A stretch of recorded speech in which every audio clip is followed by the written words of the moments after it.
हरे कृष्णा, राधे राधे। आज मैं आपके सामने माघ मास का महात्म्य तीसरा अध्याय सुनाने जा रही हूँ। तो शुरू करते हैं। तब राजा दिलीप कहने लगे कि महाराज, ये पर्वत कितना ऊंचा और कितना लंबा चौड़ा है। तब वशिष्ठ जी कहने लगे कि 36 योजन, 1 योजन 4 कोस का होता है। ऊंचा ऊपर चोटी में 10 योजन चौड़ा और नीचे 16 योजन चौड़ा है, जो हरी, चंदन, आम, मदार, देवदार और अर्जुन के वृक्षों से सुशोभित है। दुर्भिक्ष से भी दुखी होकर इस पर्वत को फल और फूलों से परिपूर्ण देखकर भृगु वहीं रहने लगे और यहाँ पर कंदराओं, वनों और उपवनों में बहुत दिनों तक तप करते रहे। इस प्रकार जब भृगु ऋषि वहाँ पर अपने आश्रम पर रह रहे थे तो एक विद्याधर अपनी पत्नी सहित उतरा। वे अत्यंत दुखी थे।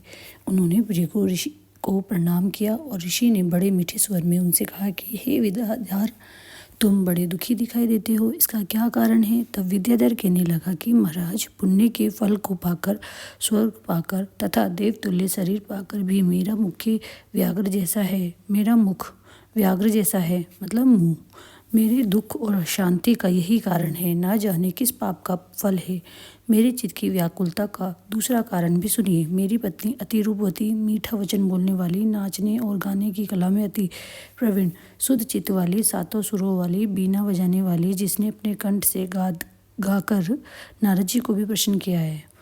नाना स्वरों के नाद से वीणा बजाकर कुबेर को प्रसन्न किया। अनेक प्रकार के नाच ताल से शिवजी महाराज भी अति प्रसन्न और रोमांचित हुए। शील, उदारता, रूप तथा यौवन में स्वर्ग की कोई अप्सरा भी इस जैसी नहीं है। कहाँ ऐसी चंद्रमुखी स्त्री और कहाँ मैं व्याघ्र मुख वाला। यही चिंता सदैव मेरे हृदय को जलाती है। विद्याधर के ऐसे वचन सुनकर तीनों लोगों की भूत, भविष्य और वर्तमान की बात जानने वाले तथा दिव्य दृष्टि वाले ऋषि कहने लगे कि हे विद्याधर, कर्म के विचित्र फलों को प्राप्त होकर ज्ञानी पुरुष भी मोह को प्राप्त हो जाते हैं। मक्खी के पैर जितना विष भी प्राण लेने वाला हो जाता है। छोटे छोटे पापों का फल भी अत्यंत दुखदायी हो जाता है। तुमने माघ मास की एकादशी का व्रत करके द्वादशी न आने तक शरीर में तेल लगाया, इसी पाप कर्म से व्याघ्र हुए। एकादशी के दिन उपवास करके द्वादशी को तेल लगाने से राजा पुरुरवा में भी कुरूप शरीर पाया था। तब वह अपने कुरूप शरीर को देखकर दुखी होकर हिमालय पर्वत पर देव सरोवर के किनारे पर गया। प्रीतिपूर्वक शुद्ध स्नान कर कुशा के आसन पर बैठकर भगवान कमल नेत्र, शंख, चक्र, गदा और पद्म के धारण करने वाले पीताम्बर पहने हुए थे, वन माला धारण किए हुए और विष्णु भगवान का चिंतन करते हुए राजा पुरुरवा ने 3 मास तक निराहार रहकर भगवान का चिंतन किया। इस प्रकार 7 जन्मों में प्रसन्न होने वाले भगवान राजा के 3 महीनों के तप से ही अति प्रसन्न हो गए और माघ की शुक्ल पक्ष की एकादशी को प्रसन्न होकर भगवान ने अपने शंख के जल से राजा को पवित्र किया। भगवान ने उसके तेल लगाने की बात याद दिलाकर सुंदर देवताओं का सा रूप दिया, जिसको देखकर उर्वशी भी उसको चाहने लगी और राजा कृत्य होकर अपनी पुरी को चला गया।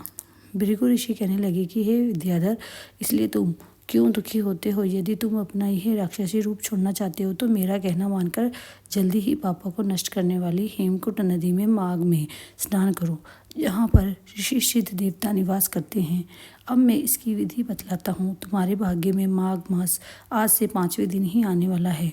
पौष शुक्ल पक्ष की एकादशी से इस व्रत को आरंभ करो। भूमि पर सोना, जितेंद्रिय रहकर दिन में 3 समय स्नान करके महीना भर निराहार रहो। सब भोगों को त्याग कर तीनों समय भगवान विष्णु का पूजन करो। जब तुम द्वादशी को शिवजी स्तोत्र और मंत्रों से पूजन करोगे तो तुम्हारा मुख देखकर सभी चकित हो जाएंगे और तुम अपनी पत्नी के साथ सुखपूर्वक क्रीड़ा करोगे। माघ मास के प्रभाव को जानकर सदा माघ में स्नान करो।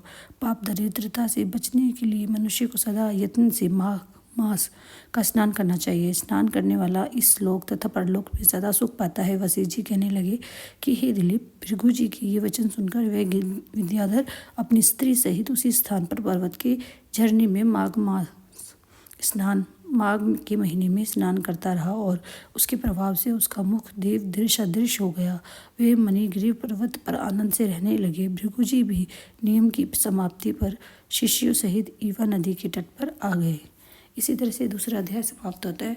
हरे कृष्णा, राधे राधे।